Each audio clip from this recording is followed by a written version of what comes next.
नमस्कार, मी डॉक्टर प्रियंका भांडगे आपलं स्वागत करते लीड फिजिओ चॅनल मध्ये. आणि आज या व्हिडिओमध्ये मी आपल्याला दुर्मिळ परंतु आपल्या पुण्यामध्ये साथीच्या आजाराचं रूप घेऊ पाहणाऱ्या गुलेन बारे सिंड्रोम म्हणजेच जीबीएस या आजाराबद्दल या व्हिडिओमध्ये माहिती देणार आहे.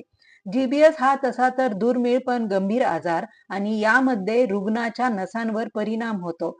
त्याचबरोबर फिजिओथेरपी उपचार पद्धतीचा किती महत्वाचा रोल ह्या आजारामध्ये आहे त्याबद्दल ह्या व्हिडिओमध्ये मी आपल्याला माहिती देणार आहे. तर चला वेळ न घेता सुरू करूया. जीबीएस म्हणजे काय? जीबीएस हा एक ऑटो इम्युन डिसऑर्डर आहे. साध्या भाषेत सांगायचं तर रुग्णाच्या शरीरातील स्वतःचीच प्रतिकार शक्ती त्याच्या शरीरातील नसांवरती हल्ला करते आणि त्यामुळे शरीरातील स्नायूंमध्ये कमजोरी यायला लागते किंवा लकवा व्हायला सुरुवात होते. त्यामध्ये हात, पाय, काही लोकांमध्ये चेहऱ्याच्या स्नायूंचा सुद्धा लकवा होऊ शकतो आणि गंभीर स्वरूपामध्ये तर रेस्पिरेटरी मसल्स म्हणजे श्वसनाच्या स्नायूंना सुद्धा याचा घात होतो. आणि सगळ्यात महत्वाचं म्हणजे ही लक्षणं प्रत्येक रुग्णामध्ये वेगवेगळी दिसू शकतात. तर सगळ्यात महत्वाची लक्षणं ही कोणती आहेत? तर हातापायांमध्ये मुंग्या येणं, ज्याला आपण झुणझुण्या म्हणतो, मुंग्या येणं म्हणतो. त्याचप्रमाणे चालायला त्रास होतो किंवा चालणंच कठीण होतं. महत्वाचं म्हणजे श्वास घ्यायला सुद्धा त्रास होतो आणि बऱ्याचदा हृदयाचे ठोके सुद्धा अनियमित होतात.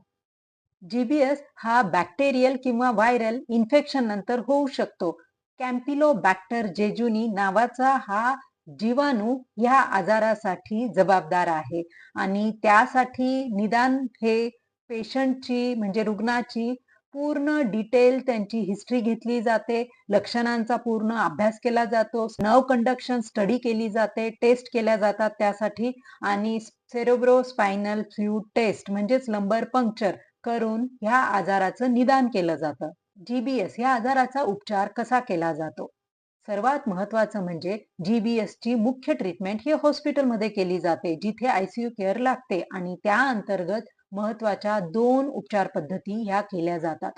तर पहिली उपचार पद्धत आहे इम्युनोथेरपी. त्या अंतर्गत रुग्णाच्या रक्तामध्ये हेल्दी अँटीबॉडीज दिल्या जातात आणि अनहेल्दी अँटीबॉडीज या रक्ताद्वारे बाहेर काढल्या जातात. आणि दुसरी उपचार पद्धत आहे व्हेंटिलेटर. गंभीर स्वरूपाच्या केसेसमध्ये व्हेंटिलेटर म्हणजेच कृत्रिम श्वसनाची सुद्धा गरज रुग्णाला लागू शकते. आणि आता आपण महत्वाचा पाठ जो आहे फिजिओथेरपी उपचार पद्धत जीबीएसच्या रुग्णांसाठी कसा महत्वाचा आहे हे समजून घेणार आहोत. जीबीएसच्या रुग्णांमध्ये जो पॅरालिसिस होतो, जो कमजोरी येते पूर्ण शरीरामध्ये किंवा हातामध्ये, पायामध्ये, त्या कमजोरीला म्हणजेच पॅरालिसिसला पूर्णपणे बरे करण्यासाठी फिजिओथेरपी ही एकमेव उपचार पद्धत आहे आणि त्यासाठी इथे फिजिओथेरपी ही 3 फेजेसमध्ये ही उपचार पद्धत रुग्णाला दिली जाते. सगळ्यात पहिली जी उपचार पद्धत आहे अॅक्यूट फेज म्हणजेच रुग्ण जेव्हा हॉस्पिटलमध्ये भरती असतो तिथे कुठल्याही प्रकारची हालचाल त्याला करता येत नसते, तेव्हा पॅसिव्ह मुवमेंट्स ह्या दिल्या जातात जेणेकरून कुठल्याही प्रकारचे फर्दर कॉम्प्लिकेशन्स ज्याला आम्ही म्हणतो म्हणजे जीबीएस या आजारामुळे हालचाल न झाल्यामुळे नंतर कुठले कॉम्प्लिकेशन्स होऊ शकतात, जसं की काही रुग्णांना बेड सोर्स होतात किंवा जॉईंट स्टिफ होऊ शकतो किंवा स्नायूंमध्ये जे आहे कडकपणा येऊ शकतो. ह्या सगळे सेकंडरी जे कॉम्प्लिकेशन्स होऊ शकतात ते अवॉइड करण्यासाठीच थांबवण्यासाठीच पॅसिव्ह मुवमेंट ह्या खूप महत्वाचा रोल प्ले करतात.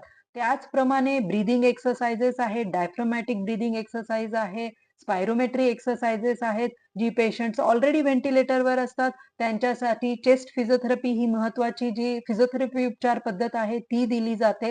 ही आहे पहिली अॅक्यूट फेज.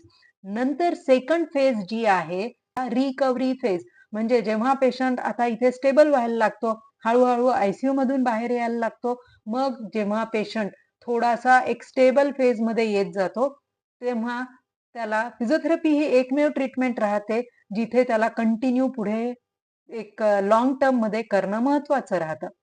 आणि त्यामध्ये मग येतात ऍक्टिव्ह असिस्टेड हळूहळू त्या स्नायूंची ताकद वाढवण्यासाठी ज्याला आम्ही रेझिस्टन्स एक्सरसाइजेस म्हणतो स्नायूंची लवचिकता वाढवण्यासाठी फ्लेक्झिबिलिटी एक्सरसाइजेस असतात. न्यूरोमस्क्युलर कोऑर्डिनेशन नॉर्मल करण्यासाठी बऱ्याचदा स्टिम्युलेशन, फंक्शनल स्टिम्युलेशन आहे किंवा इलेक्ट्रिकल स्टिम्युलेशन यांसारखी सुद्धा उपचार पद्धत महत्वाची असते.